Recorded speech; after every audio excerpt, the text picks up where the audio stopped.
Oke, baik. Selamat siang, selamat jumpa kembali di kelas Digital Dimensi bersama Kak Fajar ya. Hari ini kita akan masuk bab baru mengenai materi genetik.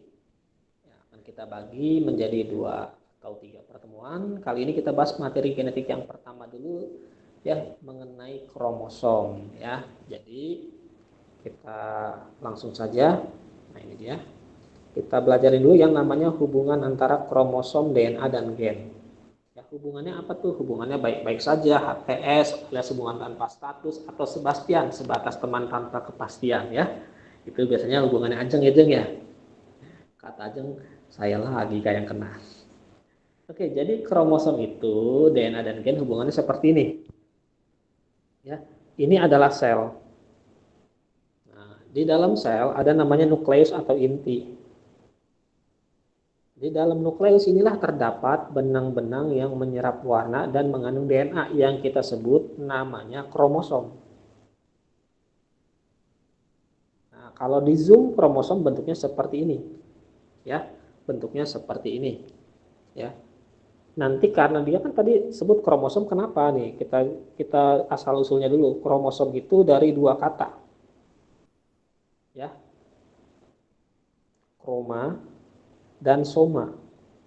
Kroma artinya warna, soma artinya badan. Jadi kromosom adalah badan berwarna yang ada di dalam inti sel atau nukleus. Nah, ternyata enggak semuanya berwarna. Ada yang enggak berwarna, ini namanya kepala kromosom ya, atau sentromer. Sentromer, bagian yang tidak berwarna. Nah, yang berwarna apa? Ini setiap lengan-lengan kromosom, lengan yang atas maupun yang lengan yang bawah ya, lengan kromosom. Kenapa lengannya berwarna? Karena dalam lengannya inilah ada materi genetik yang kita sebut sebagai DNA. Kemudian di ujung lengan ini ada namanya telomer, biar kromosomnya nanti nggak mudah terurai kecuali saat eh, ada peristiwa tertentu ya, baru boleh diurai. Telomer ya, kelihatan kan tulisannya ya. Nah, itu mengenai kromosom, hubungannya seperti itu. Jadi nanti eh, kalau kita bisa sebutkan hubungannya kromosom, DNA dan gen adalah gini. Ya. Oh belum ya, nanti ke satunya lagi, slide satunya lagi. Nah, di dalam si lengannya ini, tadi kan kakak bilang ada materi genetiknya ya. Jadi ini kita urai dulu nih kromosomnya seperti ini. Shred. Nah, ini kromosom yang berdua ini nih, ini kita sebut adalah kromosom yang mirip kembar ya, bentuk sama ukurannya. Kita sebut namanya kromosom homolog. Oke, satu kromosomnya kita sebut ini kromosomnya. Kromosom ini kalau diurai, ini kan dia benang yang tebal banget lah, ibaratkan tambang yang gede. Diurai menjadi tambang yang lebih kecil seperti ini. Akhirnya seperti ini, ya kalau di zoom gede-gede gitu, tambang yang lebih kecilnya ini kita sebut namanya kromomer atau kromonema. Ayo, ada yang tahu? Joy, Sheryl, belum pernah dengar? Kromosom benang gedenya, benang yang lebih kecil, penyusun si kromosom ini kita sebut namanya adalah kromonema ya. Ini kita sebut namanya kromonema. Gak muat lagi ya. Di mana ya, di sini aja deh. Kromonema. Nah, benang-benang penyusun kromosom atau kromonema ini kalau diurai lagi ternyata cuman kayak seperti manik-manik yang kita sebut namanya kromomer. Nah, ini kromomer. Kromomernya ini isinya cuman bola-bola ini nih. Ini yang kita sebut sebagai histon. Dan yang biru-biru benangnya yang lingkarnya histon ini, ngegunung histon ini kita sebut namanya adalah DNA. Gitu. Ternyata DNA-nya setelah dicek ada DNA yang menjadi gen alias yang nanti diekspresikan dalam wujud protein ya, yang membentuk sifat dari tubuh. Ini kita sebut namanya ekstron. Sedangkan DNA yang tidak membawa materi genetik atau nggak bawa informasi genetik kita sebut namanya intron. Gitu. Nah, ini pahamin dulu gambarnya. Jadi kalau kita ulang ya, kromosom disusun oleh benang-benang yang lebih halus lagi dari kromosom, namanya adalah kromonema ya. Kromonema. atau benang-benang. Nah, kromonemanya ini disusun oleh manik-manik yang kita sebut namanya kromomer, ya, atau manik-manik. Kromomernya ini, ya, ada yang berupa bola-bola protein histon dan ada yang berupa pilihan benang yang lebih halus, namanya adalah DNA atau deoksiribonukleotida asid atau asam nukleat gitulah pokoknya, asam nukleat ya. DNA-nya ini nanti ada dua bagian. Yang membawa informasi genetik disebut ekstron, yang nggak bawa informasi genetik disebut intron gitu. Elektron ini adalah gen ya, karena membawa informasi genetik. Oke, sampai sini gimana? Paham struktur DNA, struktur dari kromosom dulu, karena untuk struktur DNA kita bahas minggu depan. Gimana dari Sheryl, Joyce, Nabila, Fatan, Dinda, ada mau tanya dulu? Boleh silahkan. Ayo, Nggak ada, Kak. aman. Paham ya? Urutannya dilihat dulu, Paham, Kak. diingetin. Kromosom disusun kromonema, kromonema disusun oleh kromomer. Kromomer dibagi dua bagian, DNA sama histonnya. DNA-nya ternyata ada dua jenis, yang bawa info genetik, ekstron, yang nggak bawa info genetik namanya intron. Kalau manusia punya dua-duanya, kalau di bakteri nanti punyanya ekstron doang, nggak ada intronnya. Itu bedanya, ya. Oke, kalau jadi hubungannya, kita balik ke yang tadi, hubungan antara DNA, gen, dan kromosom. Jadi gen adalah segmen atau bagian dari DNA ya yang membawa informasi genetik ya, yang membawa informasi genetik. Nah, kemudian DNA ini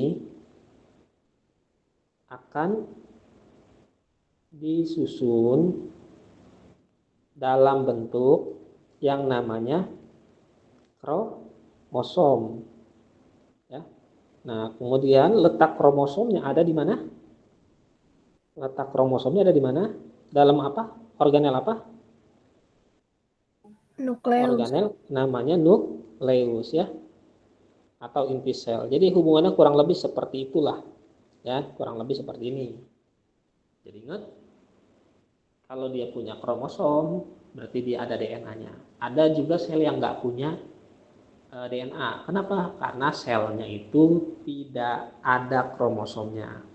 Ya, walaupun nanti ada di luar, di luar ini sebenarnya ada DNA, cuman DNA-nya bukan DNA utama ya, cuman dari mitokondria atau dari kloroplas. Intinya kalau dia tidak punya inti, maka dia nggak punya kromosom. Gitu. Oke, kita masuk ke soalnya dulu ya. Nah ini dia. Tuh, yang tadi kami jelasin nih, pertama, sel tubuh manusia yang nggak punya kromosom adalah siapa? Yang tidak punya kromosom. Pastinya dia tidak punya inti ya. Nah, di antara sel darah merah, sel saraf, sel otot polos, sel epitel maupun sel tulang keras, kira-kira yang nggak punya inti sel siapa itu? Ada yang pernah dengar di sel manusia? Epitel ya, Pak? Epitel ada intinya. Ajeng, Dinda, Joyce, pelajaran kelas 11 ada. Ya, kalau lupa, Kakak kasih tahu nih, yang nggak punya inti adalah sel darah merah manusia. Sel darah merah unta ada intinya, tapi sel darah merah manusia nggak ada intinya. Ya, kenapa? Ada alasannya. Nanti pas waktu bahas UTBK ya. Buat efisiensi lah, pokoknya efisiensi oksigennya. Oke, itu yang pertama ya. Jadi ingat, sel tubuh yang nggak ada kromosomnya pasti adalah sel darah merah karena nggak punya inti. Berikutnya bagian kromosom berlabel 1 dan 5. Ya, satu mana nih? Satu ini nih. Satu itu apa? Coba. Kepala Sentromer. kromosom namanya sentromer. Ya, sentromer atau kepala kromosom. Kalau nomor 5-nya, benang-benang di dalam kromosom tadi apa namanya? Kromonema. Ya, pastinya kromonema ya harusnya ya, tapi nggak ada ya. Kira-kira jawaban yang paling masuk akal yang mana nih? A. Yang A aja ya. Nah, kalau nomor 1 sentromer, maka nomor 2 adalah lengan kromosom. Lengan kromosom boleh kita sebut namanya kromatid. Nanti kromatid itu ada banyak pengertiannya ya. Ini kita sebut aja lengan kromosom. Kalau nomor 3-nya, itu kan kita sebut selaput ya, selaput kromosom. Nomor 4-nya kita sebut itu adalah telomer. Ya, ujung kromosom. Nomor 5-nya sudah pasti adalah kromonema atau benang-benang penyusun kromosom ya. Oke, itu tentang kromosom ya. Kita lanjut lagi berikutnya. Bagian atau pilihan dari DNA yang diekspresikan atau diwujudkan dalam bentuk fenotip alias penampakan fisik adalah apa tadi namanya? Berarti ini yang bawa informasi genetik ya. Bagian DNA yang bawa informasi genetik yang diwujudkan nanti dalam bentuk fenotip atau fisik. Misalkan, oh dia bawa gen mancung, maka hidungnya mancung. Oh dia bawa gen rambut keriting, rambutnya nanti pasti keriting. Nah itu apa tadi? Intron apa ektron? Elektron. Ya, ektron ya. Ektron jadi tadi apa? Bagian DNA yang membawa informasi genetik ya. Nah kalau ini nggak bisa diubah nih. Mungkin belum ada teknologi yang bisa mengubahnya ya. Kalau nanti bisa mengubah DNA-nya secara langsung, berarti nanti bibit unggul semua yang lahir. Oke, sampai sini. Ada mau tanya dulu dari Fatan, Dinda, Ajeng, Nabila, Sheryl, Joyce? Nggak ada? Aman? Enggak, Kak. Oke, kalau aman tak ada pertanyaan, maka kita lanjut ke berikutnya. Nah ini dia, kita mesti belajar bentuk-bentuk kromosom. Bentuk-bentuk kromosom ada banyak, ini berdasarkan letak sentromer ya. Kita pilih salah satu aja yang berdasarkan letak sentromer atau kepala kromosomnya. Letak sentromer. Ada yang bilang sentrosom, kurang lebih sama ya. Ini lihat kepalanya atau sentromernya pas di tengah-tengah. Sentromernya itu nggak mengandung info genetik ya, makanya dia nggak berwarna. Nah, lihat yang kepalanya tepat di tengah-tengah. Ini kita sebut namanya adalah kromosom tipe metasentrik. Metasentrik kalau kepala kromosomnya tepat di tengah. Anggaplah panjang lengan yang ini 5 cm, yang ini 5 cm juga gitu ya. Atau 5 sama 4,8 lah gitu.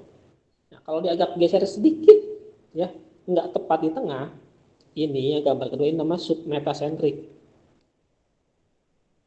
Atau namanya kita di atas saja salah satunya nih, submetasentrik. Ya. Artinya ini agak ke tengah. Agak ke tengah. Paham ya? Misalkan yang sini 5 cm, sini 4 cm atau 3,8 cm lah gitu. Nah, kalau dia lebih dekat ke ujung, ini namanya akrosentrik. Ya. Agak ke ujung. Letak sentromernya agak di ujung. Nggak benar-benar di ujung ya. Misalkan sini 5 cm, sini 2 cm gitu. Kan jomplang banget ya. Nah, yang terakhir, kalau dia tepat di ujung namanya adalah telosentrik. Dari kata telo artinya ujung. Ya. Nah, ini berarti dia benar-benar pas di ujung. Jadi kromosom cuma punya satu lengan. Ya, tepat di ujung atau satu lengan doang. Oke, itu tentang bentuk-bentuk kromosom. Silakan diingat dulu yang tengah namanya meta, agak ke tengah submeta. Ya, agak di ujung akro, benar-benar di ujung namanya telosentrik.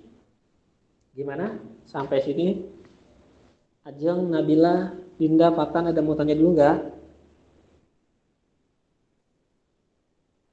Sudah hafal? Enggak, Kak. Oke, aman ya. Kalau sudah hafal, kita lanjut ke berikutnya. Soalnya ini seperti ini nih. Biasanya pakai gambar ya. Berdasarkan letak sentromernya, bentuk kromosom metasentrik. Yang metasentrik yang tengah berarti ini. Yang mana? Dari A, B, C, dan D, E. Yang benar-benar tepat di tengah yang mana? Kira-kira? D. Ya, yang D ya, ini lebih ke arah meta. Kalau yang A, ini ke arah submeta ya. Ya, ini submetasentrik. Yang B, ini apa nih kira-kira nih? Submeta apa akro? Akro. Ya, yang B lebih ke arah akro. Kalau yang C, akro apa submeta? Kayaknya masih submeta ya. Kalau akro agak jauh banget, misalnya jomplang banget. Yang E, apa ini yang E? Telesmetrik. Telosentrik ya. Telesentrik. Oke, sudah. Berikutnya bentuk kromosom disebut akrosentrik. Bila letak sentromer atau kepala kromosomnya ada di mana? Di tengah-tengah, bener nggak? Enggak. Enggak ya, ini metasentrik ya. Kalau yang agak jauh dari ujung, enggak juga kan? Nah, yang mana nih? Mendekati ujung, paling ujung atau di ujung? Ya, yang mendekati ujung ya, benar. Iya. Ini akro. Kalau paling ujung, namanya telosentrik. Jadi kedua ujung nggak ada ya. Masa kepala kromosomnya dua? Kepalanya cuma satu ya. Oke, kalau itu gampang ya, kita lanjut aja ke genom ya. Nanti kita belajar genomik, sekarang kita bahas jenis kromosom dulu. Jenis kromosom nanti dibagi dua ya. Jenis kromosom dibagi dua. Kromosom ini ada dua. Pertama adalah yang namanya autosom. Autosom sehari-hari disebut sebagai kromosom tubuh. Ya, atau kromosom somatik lah. Kita sebutnya kromosom somatik. Lebih tepat kromosom somatik ya. Nah, kenapa disebut kromosom somatik atau autosom? Ini dia tidak menentukan jenis kelamin. Tidak menentukan jenis kelamin. Nggak menentukan gender. Simbolnya biasanya adalah A gede. Kromosom yang kedua namanya adalah gonosom. Dari kata gonad kromosom. Berarti kromosom gonad atau kromosom kelamin atau kromosom seks ya. Nah, kenapa disebut kromosom seks? Karena dia fungsinya adalah menentukan jenis kelamin. Menentukan jenis kelamin. Ya, kromosomnya bisa kromosom X atau kromosom Y. Nah, di manusia nih, misalkan Patan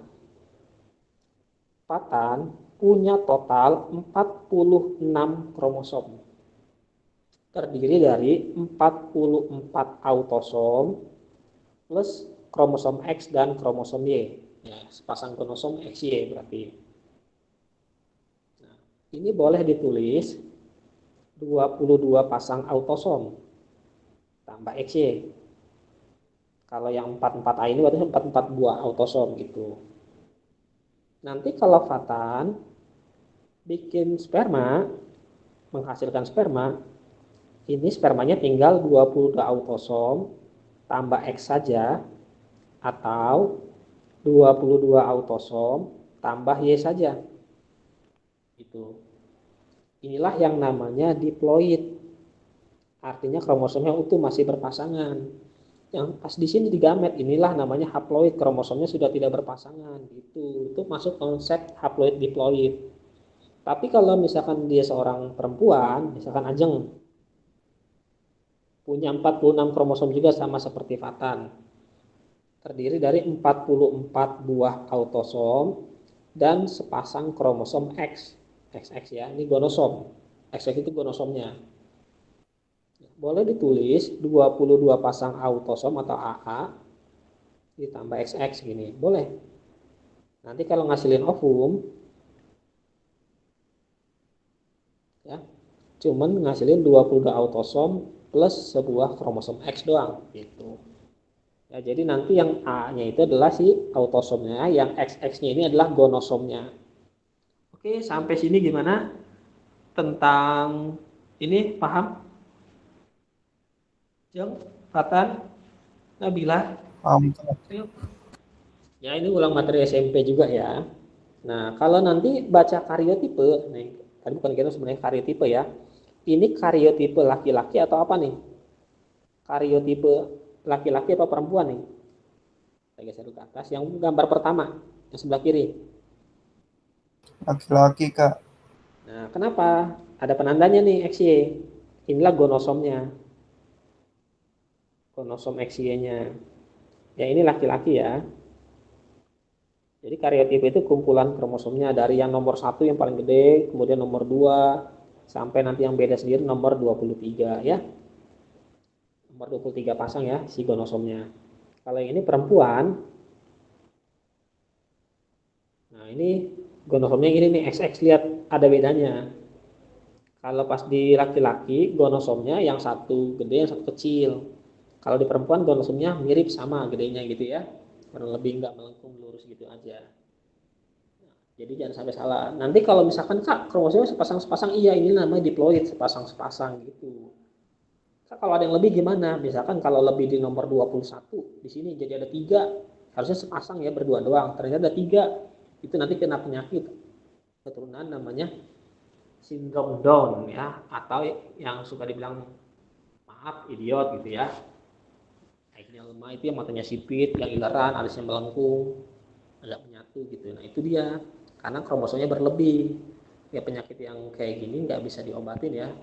Sebenarnya nggak tepat dibilang penyakit juga, ini adalah kelainan ya, kelainan genetis atau kelainan kromosom gitu. Oke, sampai sini tentang karyotipe dan jenis kromosom berdasarkan fungsinya. Ada autosom, nggak nentuin jenis kelamin. Kalau yang gonosom nentuin jenis kelamin. Sudah paham dari semuanya? Dinda, Nabila, Sheryl, Joyce, ada mau tanya dulu boleh. Oke, kalau paham ke soalnya dulu ya. Nah ini dia, kromosom somatik sel manusia, harusnya kromosom sel tubuh aja ya bilangnya ya, adalah penulisannya gimana? 44A XX atau 44A XY, itu yang A. Apa 22A XX atau 22A YY, itu yang B. Yang mana nih yang benar nih? Ingat jumlahnya 46 ya, ada 44 autosom dan sepasang gonosom. Yang mana silakan? Cheryl, Joyce, Ajeng. Kalau sinyalnya kurang bagus di chat boleh silakan ya.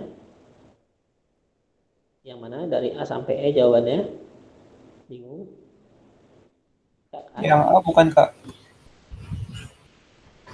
Ya, yang A ya. Ada 44A plus XX atau 44A plus XY. Ini yang perempuan, ini yang laki-laki. Oke, berikutnya penulisan simbol kromosom yang tepat untuk ovum manusia. Untuk ovum loh. Ovum berarti Yang A ya, haploid Kak. ya. Yang mana? Yang A. Ya, pastinya ovum tinggal 22A plus X aja ya. Nggak mungkin ada 44A lagi. Karena udah haploid atau tinggal separuhnya doang. Oke, bisa, bagus. Kita lanjut ke berikutnya. Ada soal seperti ini biasanya nanti di soal harian ya. Seekor keledai jantan punya 62 kromosom di setiap sel somatisnya. Kalau dia ada 62 kromosom totalnya, berarti ini kan gonosom pasti ada 2 ya, berarti 60-nya adalah autosom. 60 buah autosom plus 2 buah atau sepasang gonosom ya. 2 buah berarti sepasang ya. Nah, jadi jawaban yang tepat yang mana nih?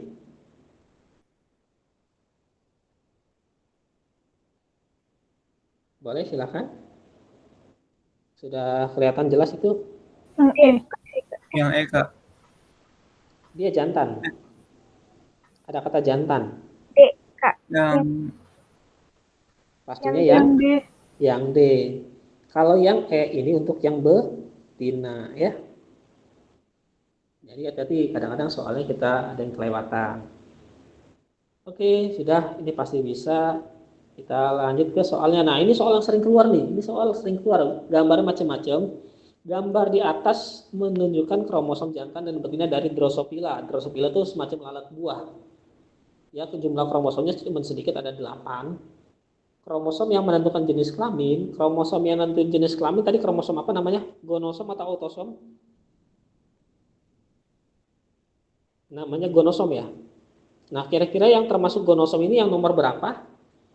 Ini nomor 1, ini nomor 2, enggak di nomor berapa ya? Apa nomor 6 itu? Nomor 6, ini nomor 6. Ini nomor 3, ini nomor 2, ini 4, ini 5. Yang mana yang gonosom? Silakan. Gonosom 3 biasanya dan terpisah. 4 ya, Kak. Gonosom biasanya terpisah. Yang gonosom itu yang ini nih. Nah, ini dia sama yang ini. Ini gonosomnya. Kalau yang atas-atasnya ini, yang atas-atasnya ini adalah autosomnya. Ya, jadi ingat gonosomnya biasanya kalau gambar Drosophila itu yang bawah-bawahnya aja, yang dipisahin sendiri, yang sepasang-sepasang dipisahin ya. Oke, gimana sampai sini paham? Cheryl, Joyce, jadi jawabannya 4 dan 5 ya. Ada mau tanya dulu nggak sebelum masuk ke soal terakhir? Ajeng, Dinda, ada pertanyaan? Belum ada, Kak. Belum ada, aman ya. Materinya masih gampang kok hari ini ya. Yang minggu depan mungkin agak lebih repot ya karena ada ngubah-ngubah huruf nanti. Kalau bisa usahain minggu depan harus masuk ya. Karena itu sering juga keluar di UTBK. Nah, soal terakhir kita adalah nge-review pernyataan yang paling tepat hubungan antara kromosom DNA alias ADN dengan gen adalah yang A benar nggak? Gen terletak di dalam kromosom dan urutan basa nitrogen dalam molekul DNA menentukan macam gennya. Kira-kira yang mana benar nih?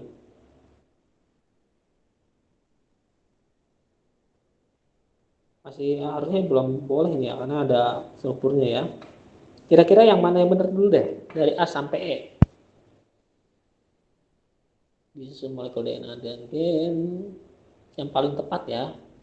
Gen adalah DNA itu sendiri, nggak semuanya juga kan ya. Yang mana kira-kira Ya, Kak. lebih tepat kayaknya memang yang E ya. Kromosom adalah benang yang dalamnya yang dalamnya terdapat molekul DNA yang mengikat gen-gen. Ya, lebih tepat yang E ya. Jadi nanti letak gen itu ada di lokus kromosom atau di tempat tertentu itu artinya lokus ya. Oke, gimana sampai sini? Ada mau tanya dulu nggak dari adik-adik semua tentang kromosom, gen, dan DNA? Silakan. Belum, Kak.